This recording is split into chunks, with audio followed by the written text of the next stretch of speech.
สบายดีเนาะมื้อนี้จะมาเว้าเกี่ยวกับการเรียนในสปปลาว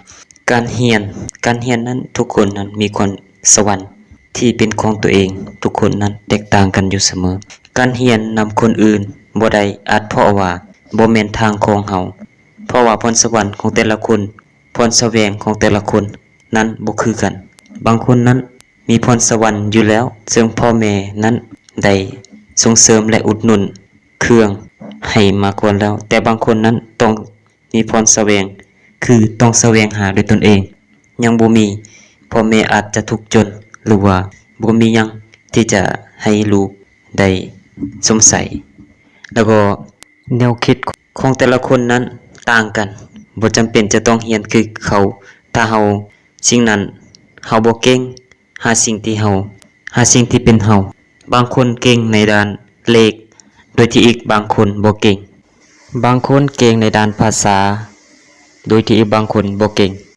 อีกหลายๆคนก็ยังบ่เก่งบางคนเก่งในด้านการเมืองโดยที่อีกบางคนตัวอีกหลายคนบ่เก่งบางคนเก่งในด้านการลอยน้ำโดยที่อีกบางคนบ่เก่งบางคนในด้านการตลาดก็เก่งโดยที่อีกบางคนหรือว่าหลายคนบ่เก่งบางคนเก่งในด้านการจดจำได้ไวโดยที่อีกบางคนหรือว่าหลายคนบ่เก่งบางคนเก่งในด้านเคมีฟิสิกส์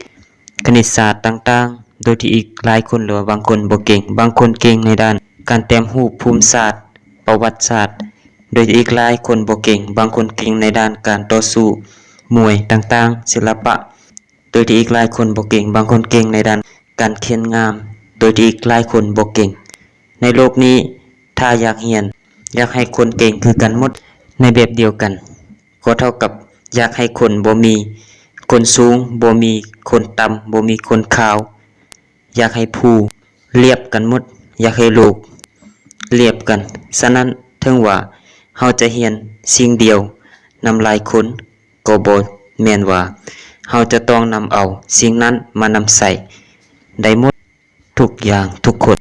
บางคนเรียนเพื่อนำไปใส่ในชีวิตตัวจริงแต่บางคนเรียนเพราะถูกบังคับโดยที่ตนเองบ่ได้มักเรียนไปก็ทำกับเอาลมพัดไปตามอากาศหรือว่าบ่ฮู้ซ้ายออกฮู้ขวาบางคนนั้นถูกบังคับเรียนเพราะอยากเรียนบางคนนั้นเรียนเพราะอยากเรียนเฮาควรเรียนเพราะอยากเรียนเฮาควรเรียนในสิ่งที่เป็นจริงกับสภาพของตัวเฮาว่ามักแท้บ่เฮาควรเรียนให้เข้ากับสิ่งแวดล้อมที่เข้ากับตัวของเฮาเช่นว่าเฮาเก่งในด้านใดเฮามักสิ่งใดแท้ซอกหาในสิ่งที่เป็นเฮาฉะนั้นเฮาจึงสามารถที่จะเลือกสายของเฮาเองว่าเฮานั้นจะไปสายใดแท้ซึ่งทุกคนนั้นเก่งอยู่แล้วแต่ว่าเก่งในคนละแบบก็คือที่ได้กล่าวมานั้นแล้ว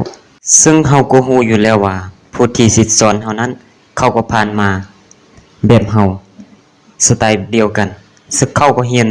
แบบเฮานี่บางคนจบไปก็ได้เป็นครูเป็นหมอเป็นทหารเป็นตำรวจบางคนนั้นก็กลับไปเป็นอาชีพชาวไร่ชาวนาบางคนนั้นก็บ่เรียนแล้วก็ออกไปซึ่งเรารู้อยู่แล้วว่าอาชีพหลักของคนลาวก็คือชาวเกษตรกรกสิกรรมปลูกฝังเลี้ยงสัตว์ชาวไร่ชาวนาประชาชนเป็นคนเฮ็ดเวียกธรรมดาแต่ว่าเมื่อเฮาเรียนคณิตศาสตร์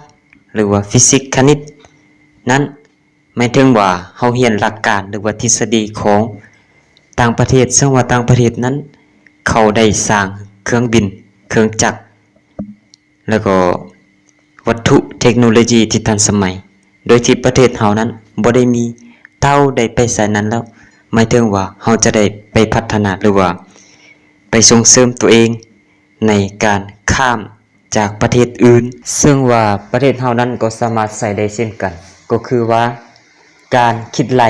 เพื่อบ่อยากให้คนอื่นโกงหรือว่าการค้าขายบัญชีต่างๆแต่ว่ายุคปัจจุบันนั้นเฮาก็ได้มีเครื่องเทคโนโลยีก็คือโทรศัพท์เครื่องคิดไล่เลข แต่ว่าเมื่อคนบางคนนั้นเรียนสายที่เป็นการของคนลาวนั้นก็คือปลูกฝังเลี้ยงสัตว์พื้นฐานการเกษตรต่างๆซึ่งเราสามารถนำใส่ได้ตัวจริงอย่างเห็นผลซึ่งการศึกษาในประเทศเรานั้นก็จะมีห้องโปรแกรมหรือว่าอนุบาล1 2 3บางบอนนั้นมีแต่1จบ1ห้องก็ป .1 ได้แล้วก็มีป .1 จนฮอดป .5 ในแต่ก่อนมีฮอดป .6 แล้วก็มีชั้นมัธยมม .1 จนม .7 จากนั้นก็ก้าวขึ้นไปสู่ชั้นสูง3 ปีแล้วก็ก้าวขึ้นไปปริญญาตรี4 ปีซึ่งปัจจุบันสามารถต่อโทได้แล้วอยู่ที่ดงโดกซึ่งว่าจบแล้วก็สามารถที่จะไปเรียนต่อต่างประเทศปริญญาเอกแต่ตามความเชื่อของข้อยแล้วการศึกษาหรือหำเรียนนั้นบ่เพียงแต่จะศึกษาหรือว่าหำเรียนนำครูบาอาจารย์แต่ว่าเฮาเพียงแต่ศึกษาให้เป็นหลักทฤษฎีในการศึกษาเท่านั้นแต่สิ่งที่จะตัวจริงเฮาควรศึกษาด้วยตนเองสอกหาในสิ่งที่เป็นเฮาและสิ่งที่เฮามักที่สุดซึ่งในปัจจุบันประเทศฟินแลนด์เป็นประเทศที่ติดอันดับโลกซึ่งว่าเขาจะบ่ค่อยเน้นในเรื่องการให้เวียกบ้านเฮาให้เวียกบ้านน้อยสุดและบ่ค่อยจะสนใจในเรื่องคะแนนและบ่ค่อยจะมีการสอบเพราะว่าในการสอบหรือว่าการให้คะแนนนั้นเป็นการขัดขวางหรือว่าเฮ็ดให้นักเรียนนั้นบ่มีโอกาสได้ศึกษาหำเรียนอยู่ในบ้านของตนเองครูอาจารย์บางคนก็มาสอนตามวาระเวลาตามการจัดตั้งโดยที่บ่ฮู้ว่านักเรียนแต่ละคนได้หยังแล้วก็เพียงแต่จัดเก็บคะแนนซึ่งว่าครูบ่แม่นสิ่งที่จะเบิ่งจิตคนครูเป็นผู้ให้ความรู้แต่ว่าบางครั้งเกรดหรือคะแนนก็บ่สามารถที่จะเป็นตัวชี้ได้ว่าไผเก่งไผบ่เก่งแท้ฉะนั้นการเรียนหรือศึกษานั้นมันขึ้นกับตัวของเฮาที่จะแสวงค้นหาและบ่เป็นเพียงแต่ในโรงเรียนหรือว่าในปึ้มในชีวิตจริงเฮาควรศึกษาสิ่งที่เป็นจริงสำหรับตัวเฮาซึ่งประเทศจีนคะแนนหรือเกรดนั้นบ่สำคัญเพราะเขาจัดตามคนที่เก่งให้อยู่ห้อง A คนบ่เก่งให้อยู่ B แต่ถ้าคนเก่งให้อยู่ในห้อง A นำกันหมดตอนนี้เป็น A หมดเพราะว่าเก่งหมดแล้วในขณะนี้ก็สมควรแก่เวลาแล้วหากมีข้อหรือว่าประการใดตกข้องมองใจเฮ็ดให้บ่สบายใจหรือว่าผิดพลาดประการแต่อย่างใด